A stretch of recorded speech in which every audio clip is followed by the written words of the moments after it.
Acho que eu não esvaziei ainda. Gratidão imensa, viu, Juan? Gratidão. Reconhecido como um dos maiores médiuns e oradores espíritas da atualidade e o maior divulgador da doutrina espírita por todo o mundo, Divaldo Franco é uma figura carismática, muito querida aos nossos corações. Convidamos, então, o conferencista Divaldo Franco para a conferência com o tema Jesus, Guia e Modelo da Vida Terrestre.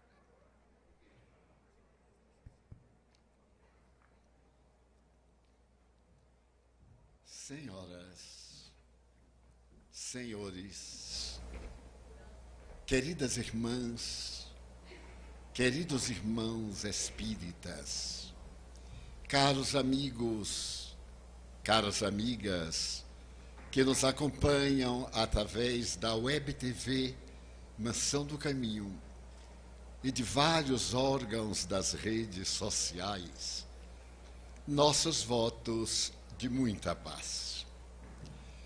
Mohandas Karachand Gandhi asseverou com propriedade: se o único homem alcançar a mais qualidade de amor, isto será suficiente para neutralizar o ódio de milhões.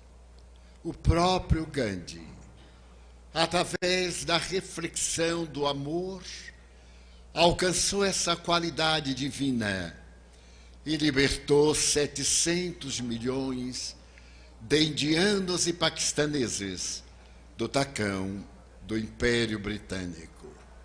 Sim, disse ele, eu amo Jesus, mas tenho muito medo dos cristãos. E eu dizia com propriedade, porque a Índia, o Paquistão e outros países choravam sob o cutelo da escravidão imposta pelo Império Romano. Mas a grande verdade é que o pensamento do Mahatma havia nascido faz 2000 anos, pelo homem mais extraordinário da história da humanidade. Merece considerar que no momento culminante da filosofia, quando aparece o Livro dos Espíritos, a 18 de abril de 1857, no Palais Royal, na Galeria d'Anty, em Paris, o egrégio codificador Allan Kardec havia elaborado uma questão infinitamente perturbadora. Ele se havia dedicado a decifrar o grande enigma da morte. Para poder entender o fenômeno da morte, nasceu a filosofia ocidental.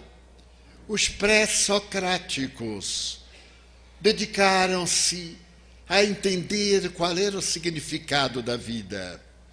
Anaxágoras, que viveu antes de Sócrates, e uma elite de pensadores haviam estabelecido que o sentido da vida era alcançar a plenitude. No entanto, depois de elaborar um código de ética para a plenitude, deram-se conta aqueles notáveis pensadores da chamada Grécia gloriosa, que o sentido da vida final era a morte, porque a vida era muito rápida. Berço, túmulo eram semelhantes a duas notas da sinfonia existencial. E por isso mesmo estabeleceram interrogações. Qual é o sentido da vida? E a filosofia se encarregou de apresentar, na sua própria mensagem, o pensamento epicurista, que o sentido da vida era gozar. Porque no momento em que a morte chegava, adivinha o aniquilamento. E experimentamos o pensamento de Epicuro, na sua doutrina de ter.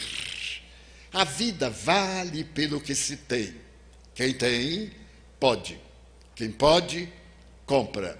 Quem compra, goza.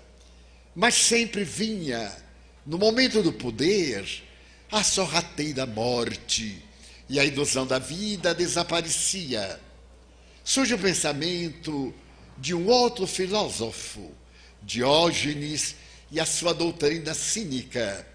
Para que gozar, se a vida é feita de sofrimento? Então é necessário não dar valor à vida. E a doutrina cínica estabelecia que o melhor era não ter nada, porque todo aquele que tem, teme perder a posse possuidora. Mas quem nada tem, não pode ficar pior do que já se encontra. E a filosofia cínica de Diógenes tomou conta da Grécia durante um largo período, até o momento quando Alexandre Magno, da Macedônia, conquistou Corinto. E ao chegar a Corinto, ele desejou conhecer esse pensador especial e mandou pedir ao governador da cidade que levasse aquele homem até a sua galera. O governador correu ao lugar miserável em que vivia Diógenes e apresentou-lhe a questão. O homem mais poderoso da terra deseja conhecer-te. E agora eu tenho a tarefa de levar-te, porque ele é caprichoso. E se não te levarmos, ele destruirá Corinto. Diógenes sorriu. É curioso. Se é ele quem me quer conhecer, é ele que venha cá, porque eu lá não vou. Não tenho nenhum interesse em conhecê-lo. Não me fará a vida melhor nem pior. E eu não irei. Diógenes, ele destruirá Corinto. Maravilha, porque nunca mais nos preocuparemos com Corinto. E não foi. Naturalmente que o conquistador da terra, o homem mais poderoso do planeta, ao saber disso, ele que adorava a filosofia cínica, resolveu visitar Diógenes. Aproximou-se do lugar miserável em que o filósofo vivia, acompanhado da sua entourage, e encontrou naquela casa suja, abandonada, um homem que escreviava na poeira do chão. Abriu os braços à porta e disse-lhe: Diógenes, eu sou o conquistador da terra e venho oferecer-te metade do mundo. Desejo que vás comigo para poder, eu governarei politicamente e tu me governarás filosoficamente e o mundo estará em nossas mãos. Diógenes levantou-se, de mau humor, empurrou o grande conquistador e disse: Senhor, não me tomes aquilo que me não podes dar. E saiu.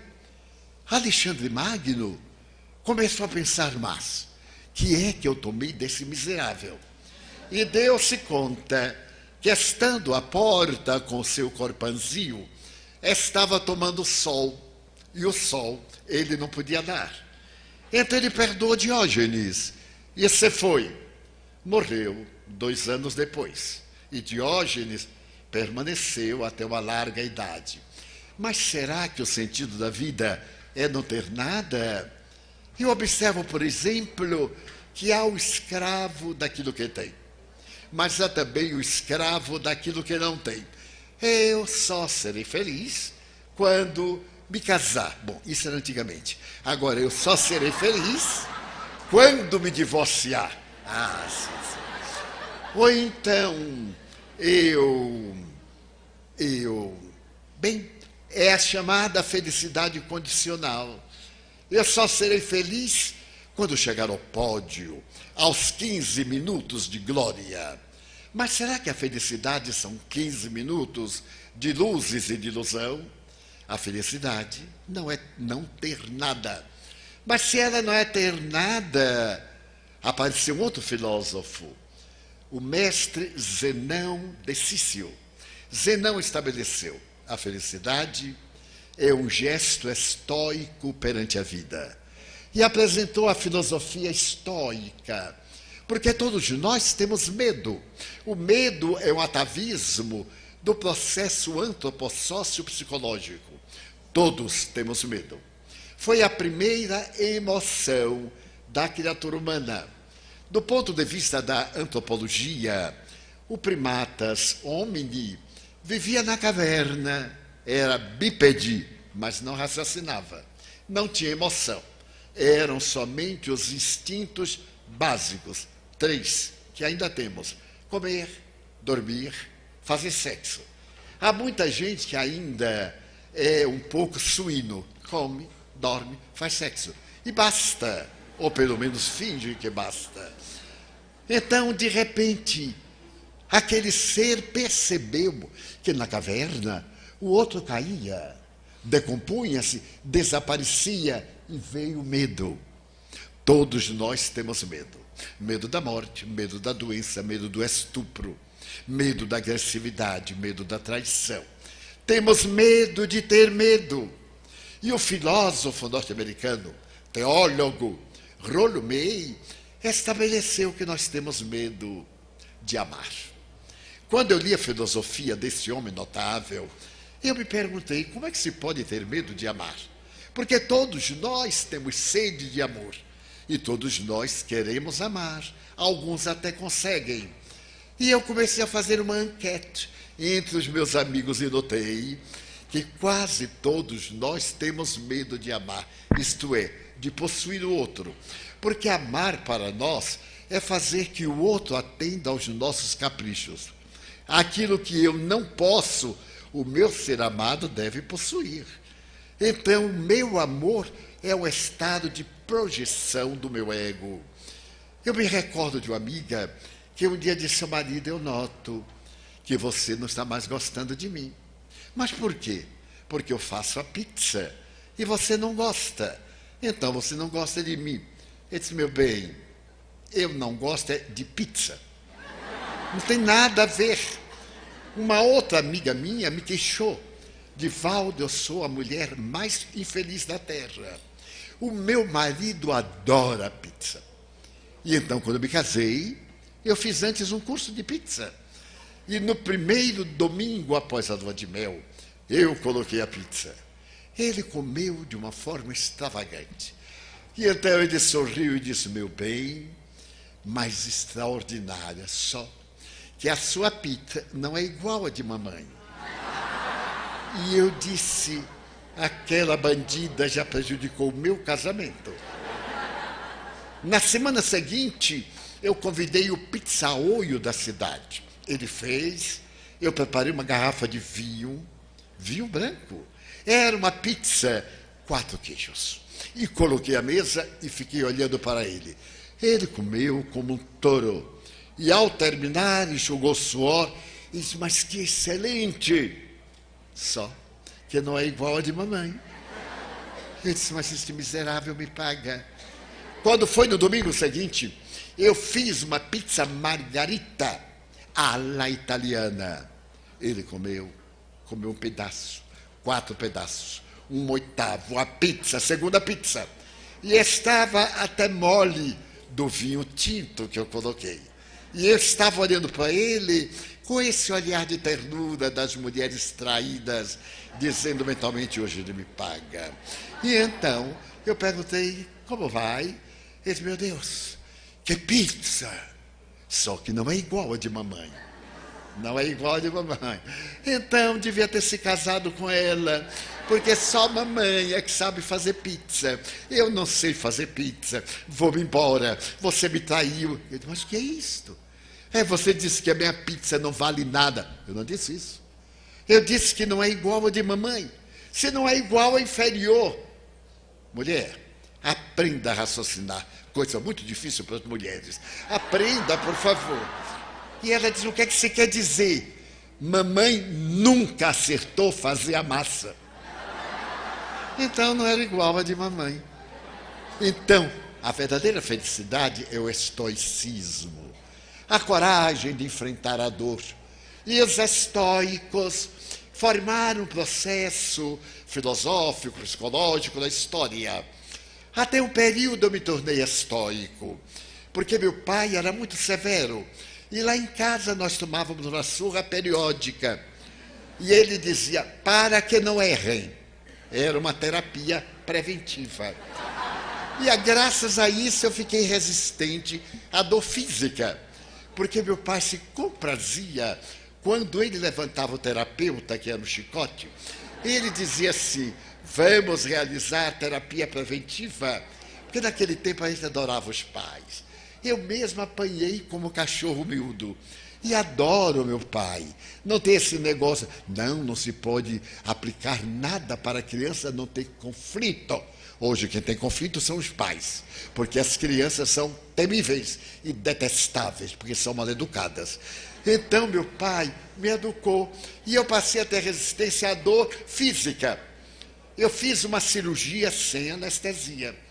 Porque eu estava cardíaco, não podia tomar nenhum produto anestésico e necessitava de fazer uma cirurgia no ombro para me tirar um problema. O médico me disse, você aguenta? Eu digo, com certeza. Um amigo levou-me, ele que desmaiou. Eu achei o máximo. Coisa curiosa, ele sentiu tanta dor que desmaiou. Então eu comecei a rir. E o médico disse baixinho, ele deve ser psicopata. Eu perguntei ao amigo, ele disse, não, você, porque ele não sentiu dor. Mas, no entanto, do ponto de vista emocional, as pequenas aflições me aturdiam. Eu era um estoico porque não sofria dores físicas, mas não era estoico porque me preocupava demais. Então eu resolvi inverter. Preparei-me para as surras que a sociedade nos dá, justas ou injustamente. E em breve eu me tornei um estoico, não dando importância às dores morais. E passei a ter medo de injeção. Modifiquei totalmente o meu estado estoico. Mas será que a vida é esta resistência à dor? Quem pode resistir à dor de uma saudade? Foi um poeta inglês, Stevenson, que teve a ocasião de dizer, a saudade é a presença do ser ausente. É a ausência do ser presente. Então a saudade ganha para qualquer tipo de dor. Mas quem pode, por exemplo, evitar a dor de uma traição, a dor de uma ternura não fruída, o olhar terno de um ser amado, que nós esperamos uma carícia e, no entanto, nos oferece um bloco de gelo para nós enxugarmos o gelo até acabar. Por fim, apareceu o pensamento socrático. A verdadeira felicidade não é ter, não é não ter. A verdadeira felicidade é ser. Conhece-te a ti mesmo, gnotesse auton. A velha frase que ele encontrou no santuário de Delfos, quando foi pela primeira vez consultar o deus Apolo. Em um pórtico estava escrita em grego antigo. E quando ele viu, conhece-te a ti mesmo, ele percebeu que nós somos resultado de um mundo das ideias. O mundo físico é o não ser, porque é transitório, é temporal. Platão dizia, é a sombra. Mas o mundo espiritual, o mundo do pensamento, o mundo ético, é a realidade. De lá vimos, para lá retornamos. E se retornamos, deveremos levar algo deste mundo de sombra, a ética do autoconhecimento. não fazerá outrem aquilo que não deseja que outrem se lhe faça. Foi a filosofia, 400 anos depois, apresentada por um homem singular, que Allan Kardec, no referido Livro dos Espíritos, na questão 625, interroga a filosofia universal: qual o ser que a divindade nos oferece para servir-nos de modelo e de guia? E os espíritos responderam: a mais sintética proposição da filosofia universal. Em espanhol, vede a Jesus. Na tradução portuguesa, direta do francês Jésus, Jesus. E Allan Kardec considera este homem como este ser extraordinário, aquele que mais nos oferece a linha do equilíbrio ético para poder viver, em quem se inspirou Mohandas Karamchand Gandhi. Mas para nós podermos entender esse homem, não nos basta ler a sua mensagem. Gandhi teve a ocasião de dizer: a minha vida é a minha mensagem. Perguntaram-lhe: Senhor, qual é a sua mensagem para o mundo? A minha vida. Qual a mensagem de Jesus? Ergo bonus pastor sum. Eu sou o bom pastor. E todo aquele que deseje vir a meu Pai, há de vir por meu intermédio. Porque eu sou o caminho da verdade e da vida. Porque meu Pai é a verdade e a vida, e eu sou o caminho pelo qual se o alcança. Esse homem singular é naturalmente o vulto mais notável da história da humanidade. Ernesto Renan, o maior personagem filosófico do século XIX na França, imortal da Academia Francesa de Letras, ateu, fez uma análise a respeito de Jesus. No dia 22 de fevereiro de 1862, no Collège de France, em Paris, ele foi convidado a dar a aula inaugural. O Collège de France era mais importante do que a Sorbonne. E a aula inaugural era um momento filosófico de maior grandeza do pensamento francês ou latino. E quando Ernesto Renan chegou com a maior multidão de intelectuais, depois da saudação convencional, ele exarou a seguinte frase: Jesus é um homem incomparável. E essa frase, tão breve, mudou a história do pensamento francês. Porque ele era professor da Sorbonne, professor de grego, de latim. E com esta frase, ele mudava a estrutura do dogma da Igreja Católica Apostólica Romana, que ele detestava. A Igreja dizia que Jesus é Deus. Deus e Jesus são aquela dupla da Santíssima Trindade. E de uma maneira sutil, ele vai à inteligência da Europa e de Jesus é um homem incomparável.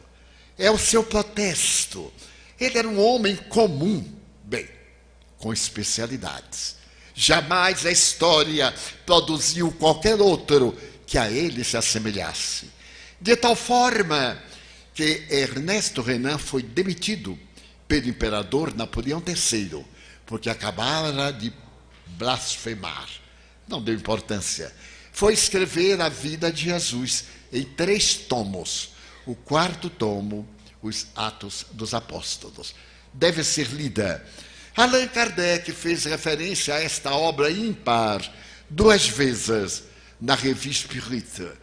E logo depois, Ernesto Renan disse: Jesus é tão grande, tão incomparável, que dividiu a história da humanidade.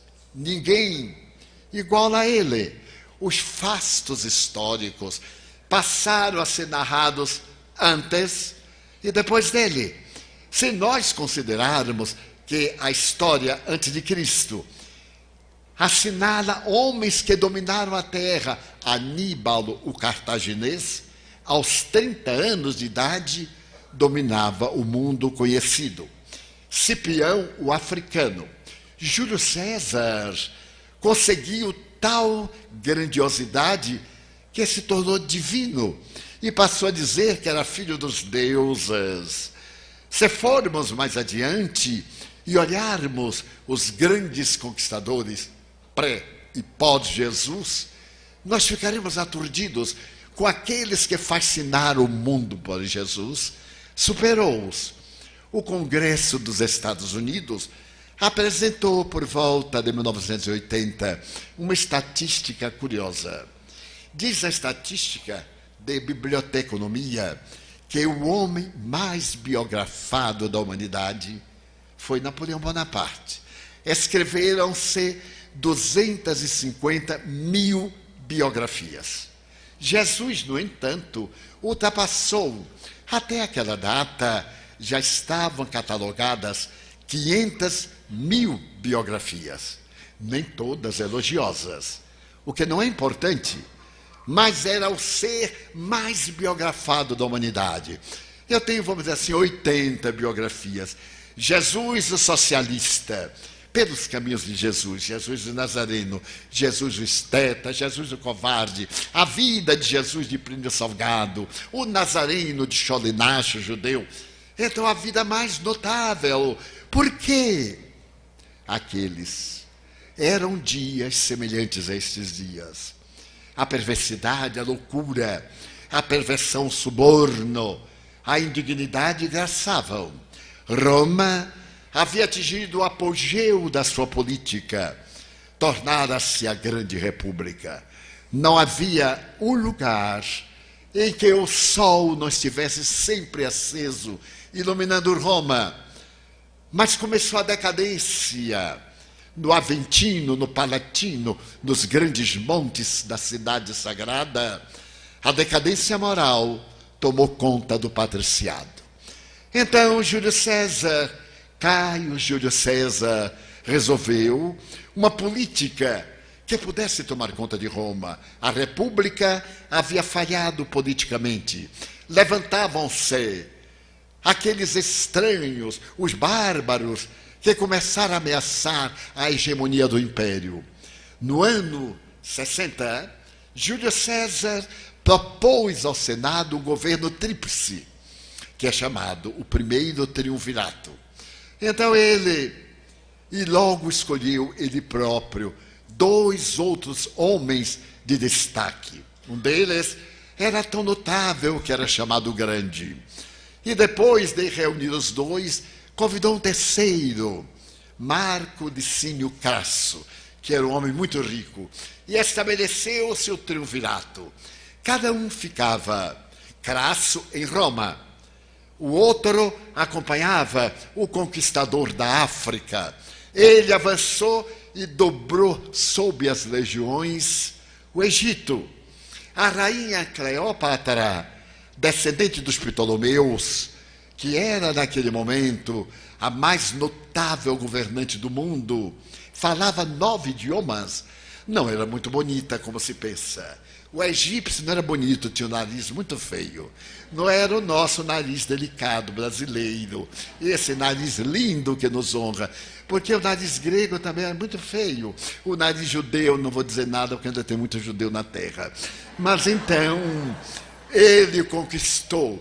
E Cleópatra, que era casada com seu próprio irmão, para manter a tradição, tentou conquistá-lo e o fez da forma mais original possível. Porque as mulheres são muito fracas, são tão fracas que existem mais viúvas do que viúvo. Porque não há homem que aguente por muito tempo. Então o óbito é muito maior. Ela teve uma ideia de ir à galera dele. Mandou levar joias e um tapete raríssimo feito na Pérsia. Enrolou-se no tapete e os escravos levaram-na. Júlio César estava no trono, o homem que governava o mundo. Quando os escravos jogaram o tapete, foi desenrolando, e a semelhança de uma deusa que sai das águas do Nilo, ela se levantou, com 7 véus sobre o corpo. E sorrindo começou a tirar os véus. e tirou os véus, e tirou tudo. E Júlio César se apaixonou por ela. Então, uniu-se, mandou matar o irmão dela, que era o seu marido, para que tudo fosse legal. Mas não se casou com ela, porque ela era casada em Roma, e a sua mulher era considerada uma patrícia.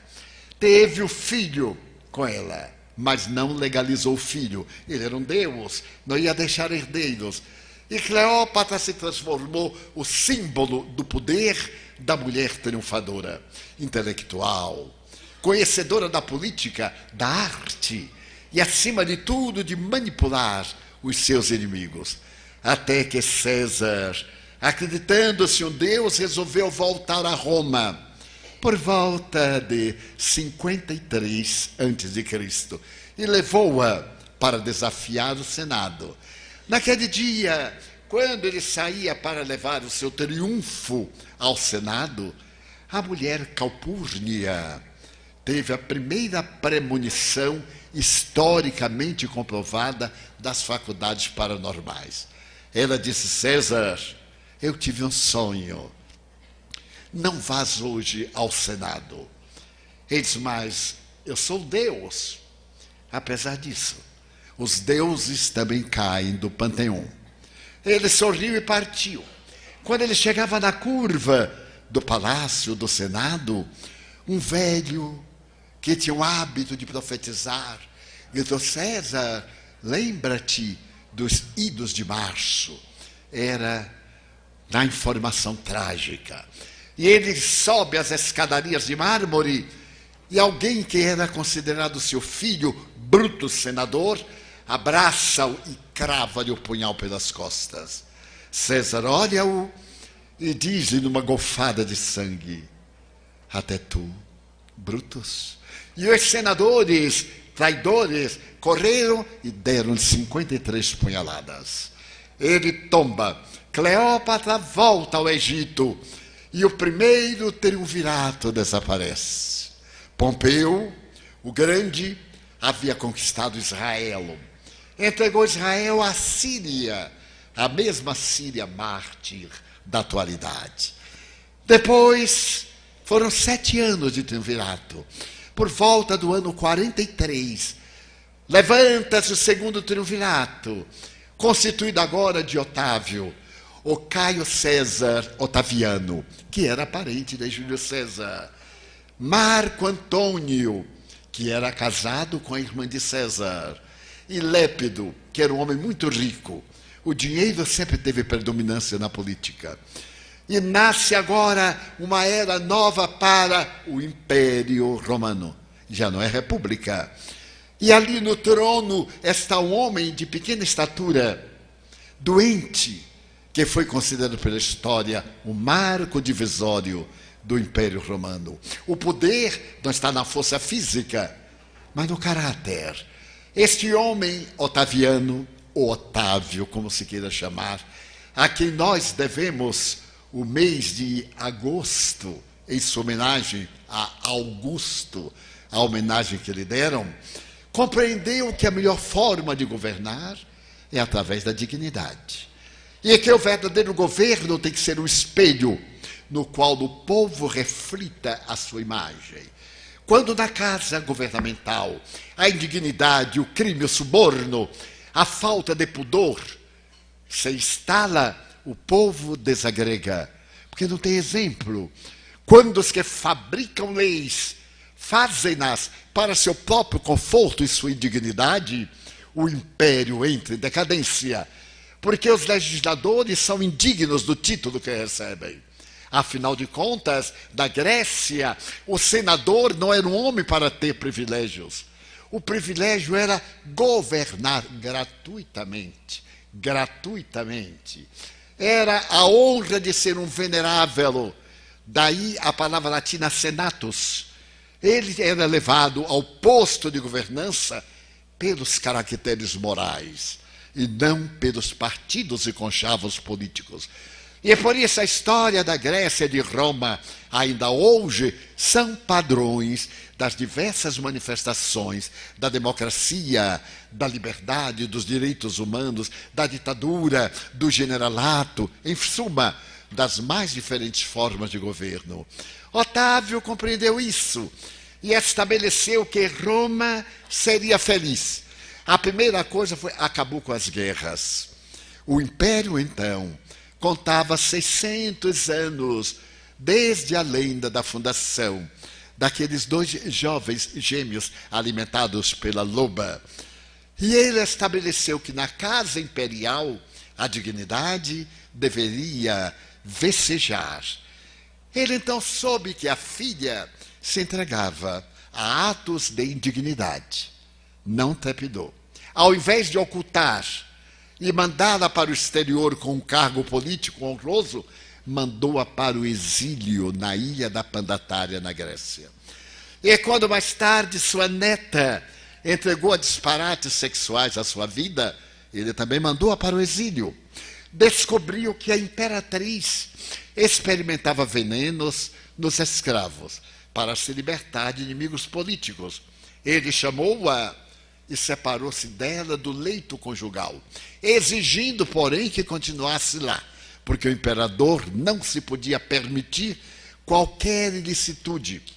E, no entanto, seu corpo era coberto por ataduras, porque ele tinha uma dermatose, na época não identificada, e tinha o corpo coberto de ataduras e de pomadas por causa de uma peste que ele adquirida na guerra da Bitínia. Também sofria de resfriados e evitava ventos canalizados. Hoje dizemos, um vento pelas costas é mais perverso do que uma sogra. É o que o povo diz.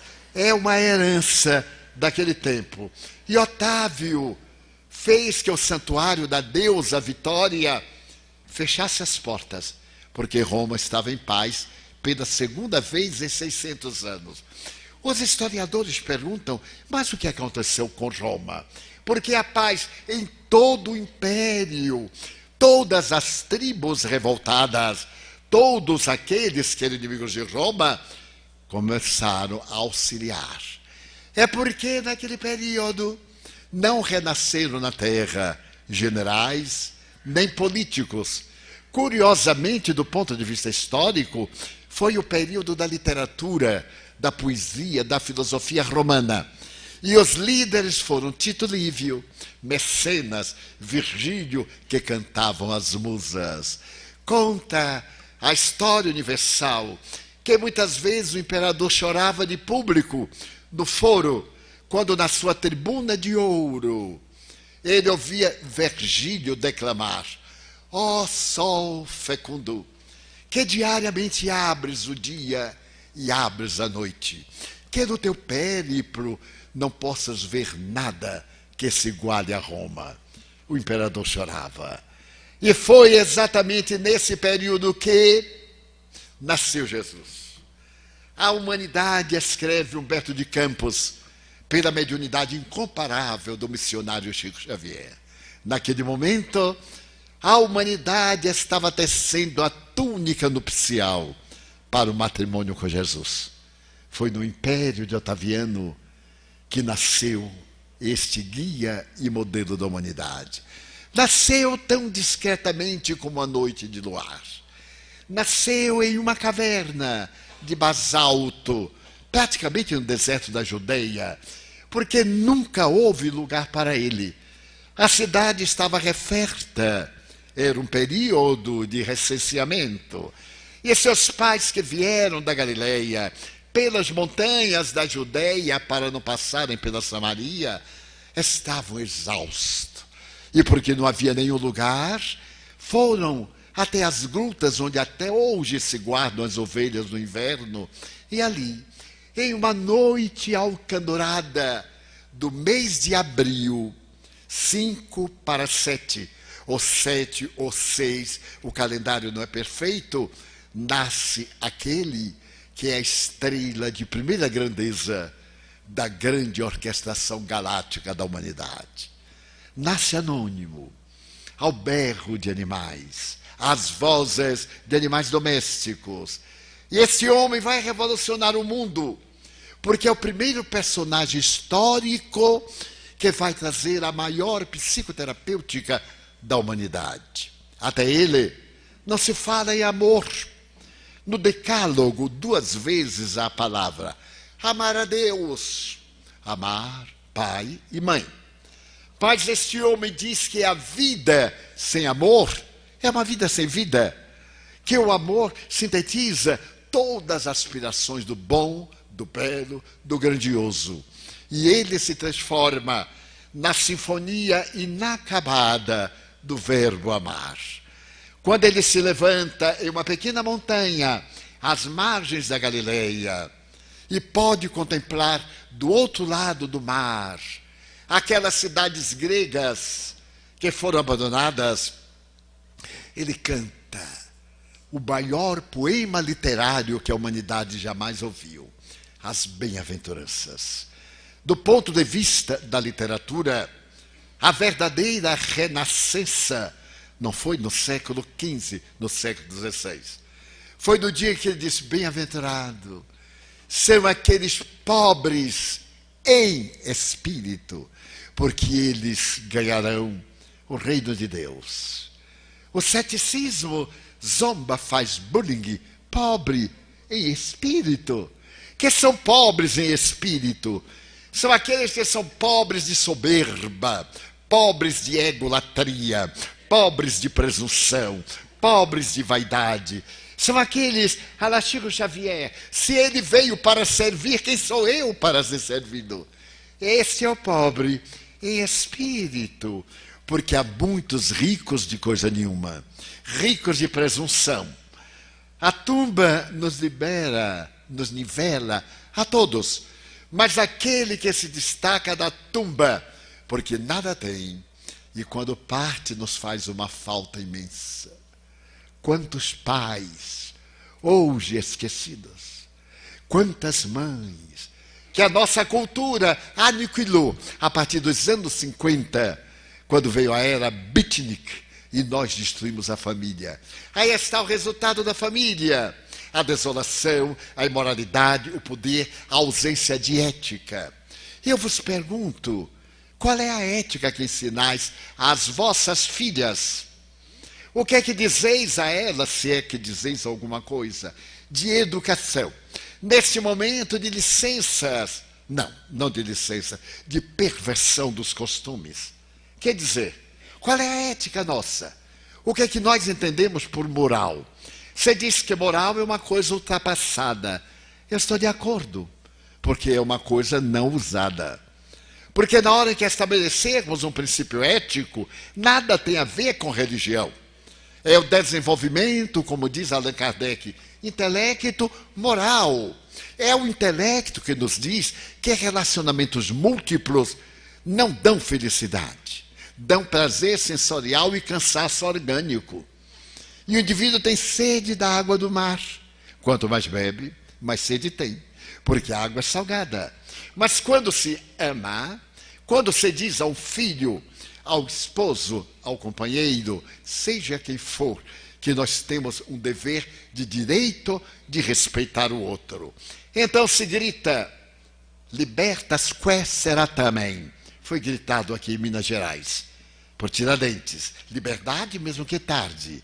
Quando a Revolução Francesa gritou liberté, égalité, fraternité, e saímos pelas ruas de Paris matando, não era essa libertinagem. Liberdade não é o direito de fazer o que quer, é o direito de respeitar a liberdade do outro. A minha liberdade para na fronteira do direito alheio. Porque se eu ultrapassar, ele me agride. Eu lhe estou roubando o direito que ele tem à liberdade. Então nós vemos hoje, no panfletário, nas redes sociais, todo mundo quer liberdade. Porque não tem disciplina, quer libertinagem. E toda libertinagem traduz, eu estou filosofando, nada a ver com religião.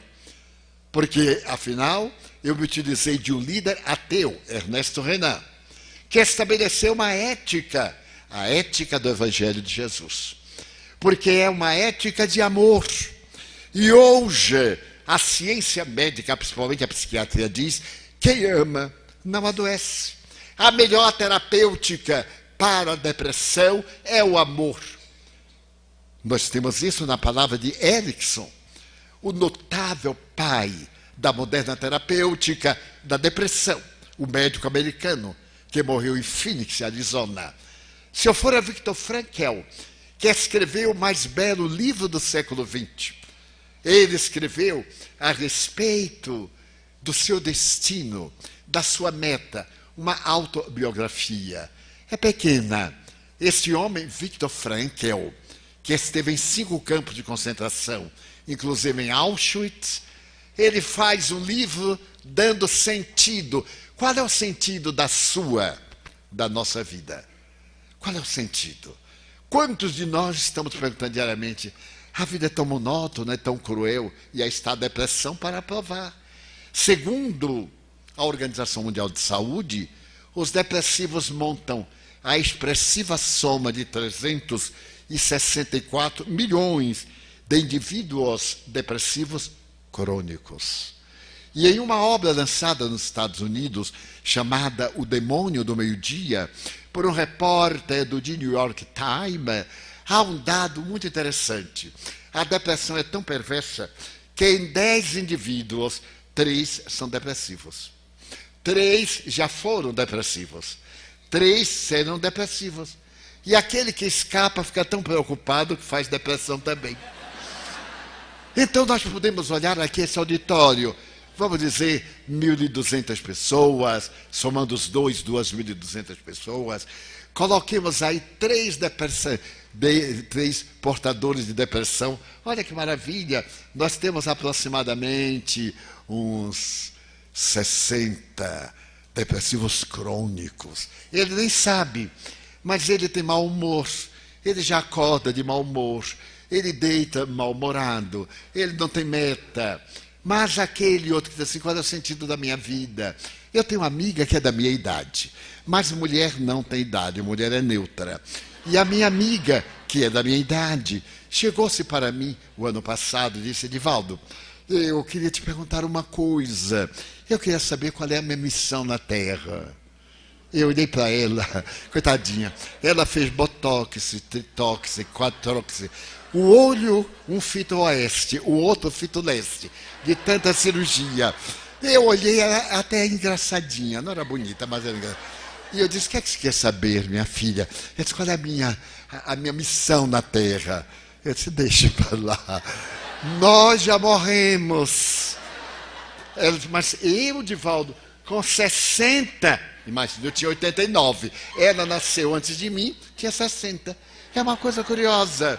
Eu disse, minha filha, 60 anos, já é a idade de libertação dos escravos, a lei do sexagenário. Fique livre, deixe para outra reencarnação. Porque aos 60 ela não sabia o que ia fazer da vida, nem tinha mais o que fazer, nem dava a Deus.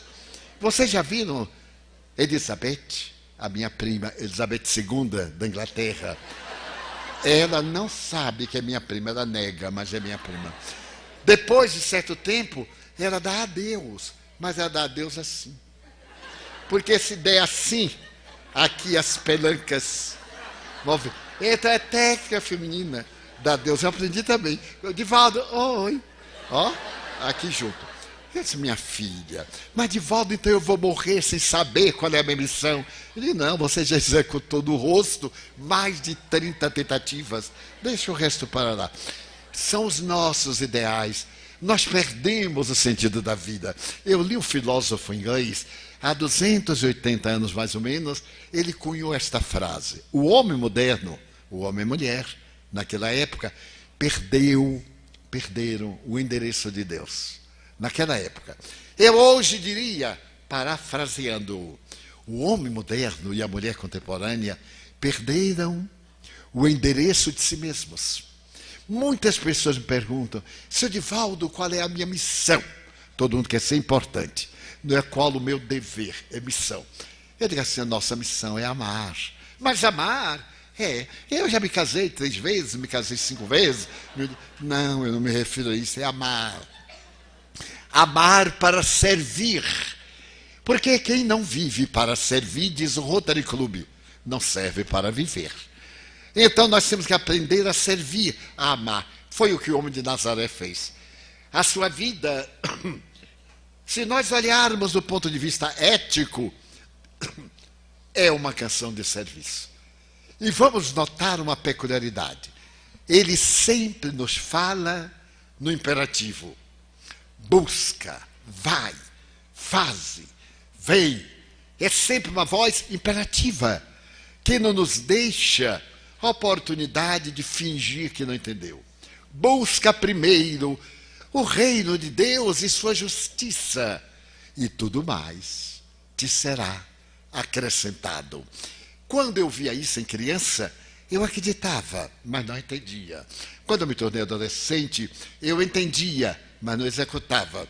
Quando eu fiquei adulto, eu entendia e tentava buscar primeiro o reino de Deus, e o mais chegava. Então conheci o Espiritismo. Era um jovem sonhador, idealista. A minha alma vibrava quando na igreja falava Jesus. Esse homem que teve a grandeza de esquecer-se de si mesmo por amor. Para Jung, o estado luminoso. Notem que beleza. Luminoso vem de numen, no latim, luz. Eu sou a luz do mundo. Ele disse há 2000 anos. 1900 anos antes de Jung. Eu sou a luz do mundo. Aquele que me segue não entra na escuridão.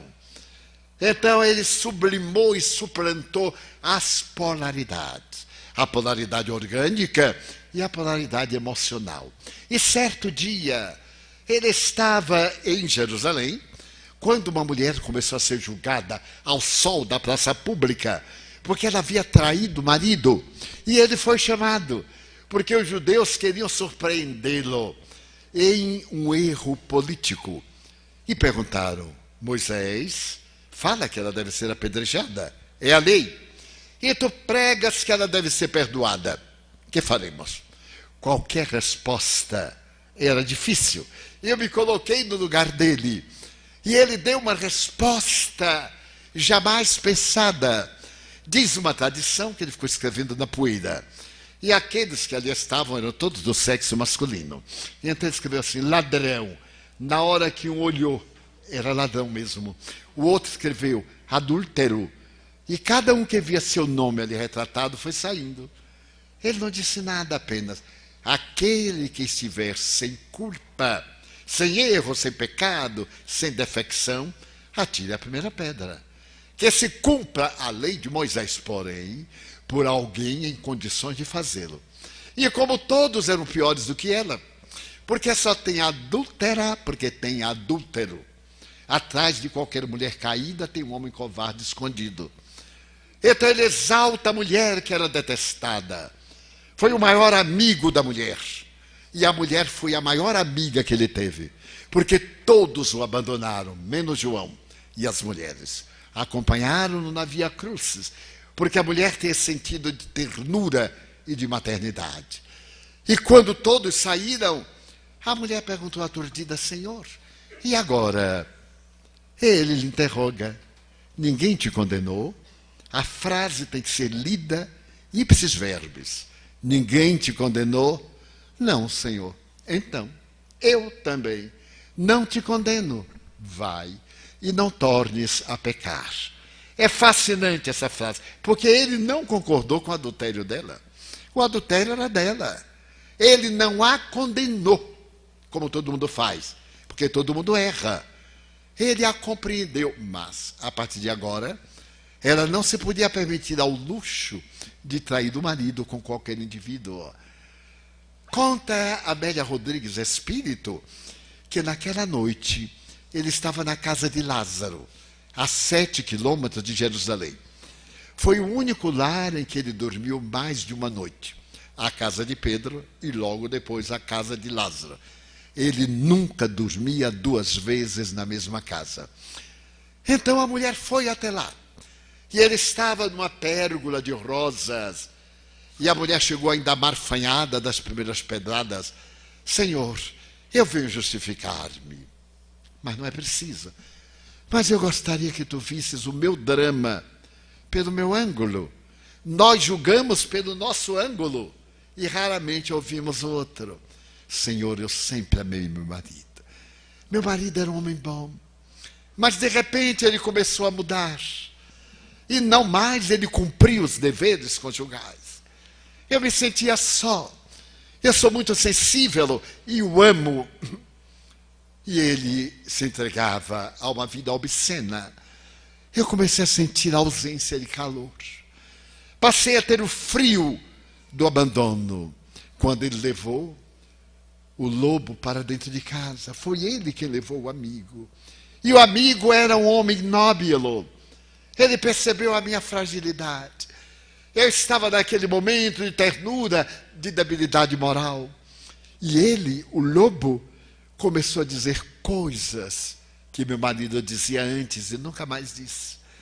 Eu passei a ver nele o meu marido de antes. E naquele dia, eu imaginei que era meu marido.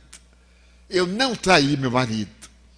Eu apenas me deixei usar por um homem pensando que era meu marido. A maioria de nós faz isto. O nosso pensamento, a nossa emoção, a nossa libido está em função natural das nossas respostas psíquicas. Não foi com o estranho que eu me deixei levar. Foi pelo marido que eu perdi.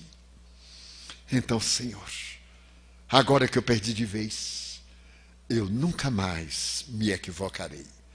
E a tradição diz que essa mulher foi para as terras de Agra, nas fronteiras de Israel com o Irã, e ali ela abriu um lar para os miseráveis caídos no deserto, dominados pelas febres, o impaludismo.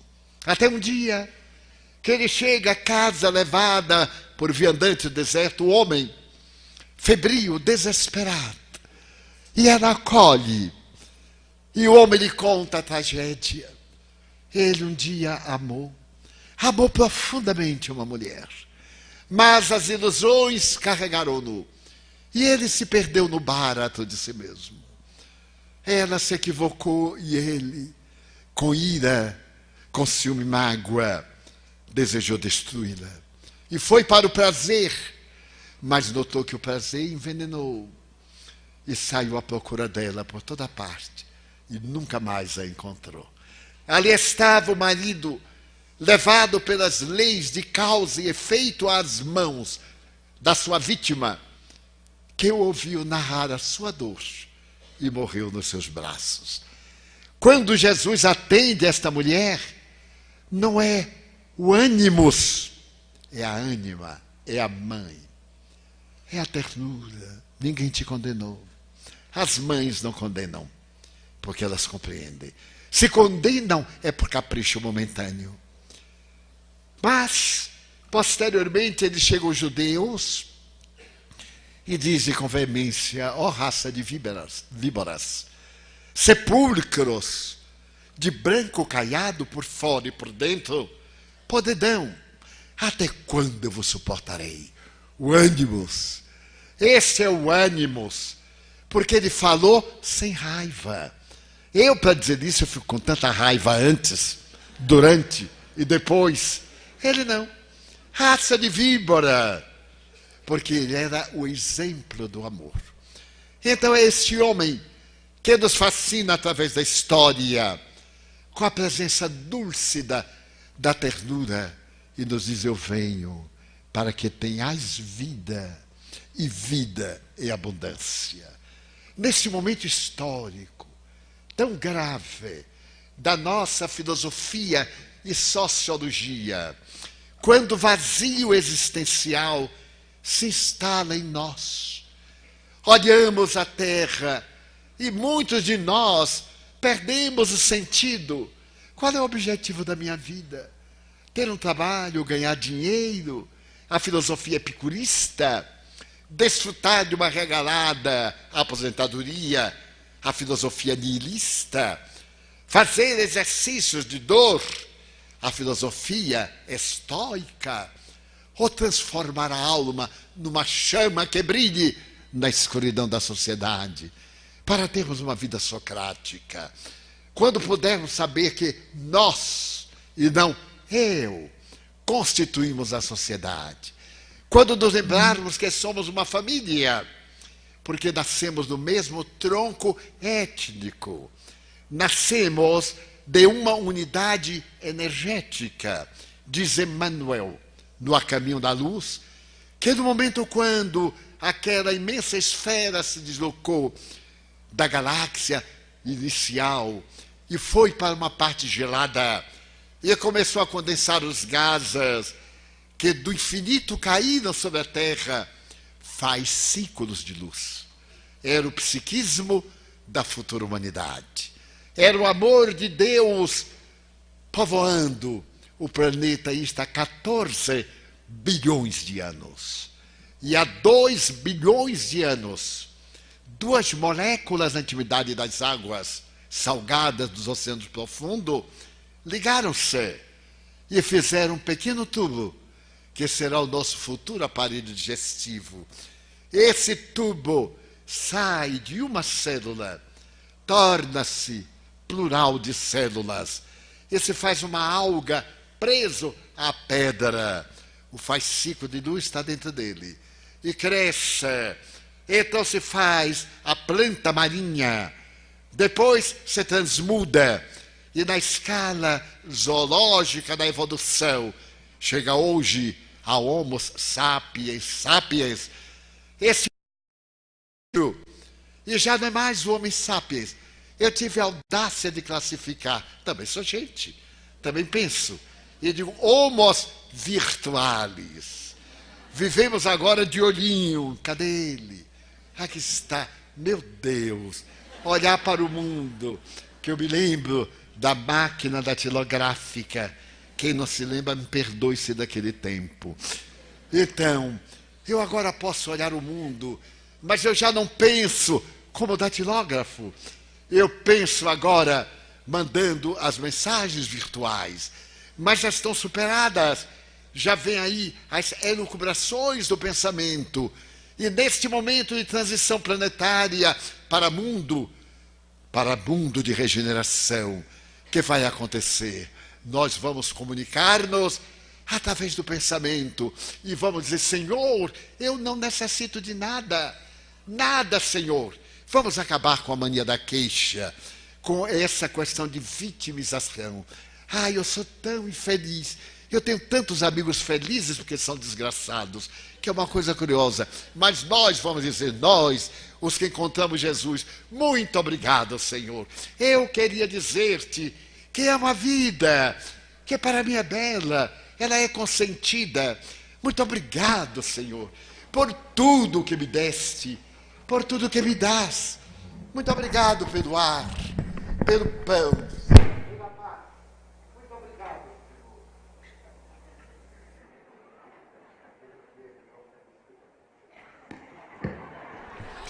Muito obrigado pelos olhos meus, que podem ver o céu, a terra e o mar, que acompanham a ave ligeira que voa fagueira pelo céu de anil e se detém na terra verde salpicada de flores em tonalidades 1000.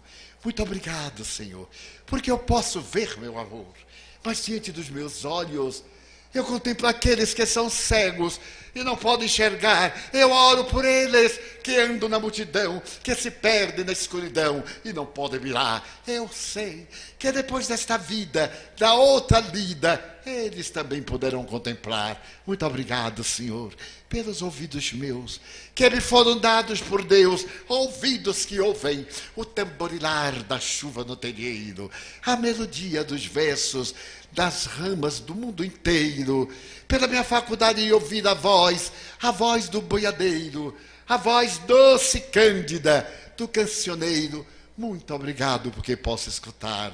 Diante, porém, dos ouvidos meus, eu lembro daqueles que não podem ouvir, e por eles eu começo a sentir, mas eu sei que depois desta dor, no teu reino de amor, eles voltarão a perceber.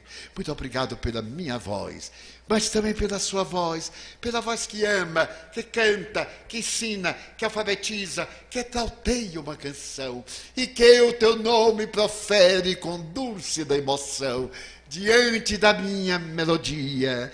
Eu quero rogar pelos que sofrem de afasia, não cantam de noite, não falam de dia. oro por eles, porque aprenderam a amar. Muito obrigado, Senhor, pelas minhas mãos, mãos que aram, mãos que semeiam, mãos que agasalham, mãos que apertam mãos, mãos de ternura que libertam da amargura, pelas mãos que atendem a velhice, a dor, o desamor, pelas mãos de poesias, de sinfonias, de psicografias, de cirurgias, pelas mãos que atendem a dor de um filho do seio que vem de um corpo alheio, e pelos pés que me levam a andar sem reclamar. Muito obrigado, Senhor, porque eu posso bailar diante do meu corpo perfeito. Eu te quero louvar, porque eu vejo na terra aleijados, infelizes, amputados, paralisados, que se não podem movimentar. Eu oro por eles, porque eu sei que depois desta expiação, na outra reencarnação, eles também bailarão. Muito obrigado, por fim, pelo meu lar. É tão maravilhoso ter um lar. Não é importante se este lar é uma mansão, uma favela, um grabato de dor, um bangalô, seja o que for, mas que dentro dele exista a presença do amor de pai ou mãe, de mulher ou de homem, de marido ou de companheiro, de filho ou de irmão, de amigo, alguém que me dê a mão, pelo menos a companhia de um gato ou de um cão. Eu não posso viver sem ninguém, mas se por acaso eu não tiver ninguém para me amar, nem o teto para me agasalhar, ou uma cama para deitar, bem aí eu me devo queixar, porque eu nasci, porque tu me deste vida. Então eu grito, obrigado, Senhor, porque eu nasci, obrigado porque eu creio em ti, pelo teu amor, obrigado, Senhor, pela sua atenção. Muito obrigado, senhores.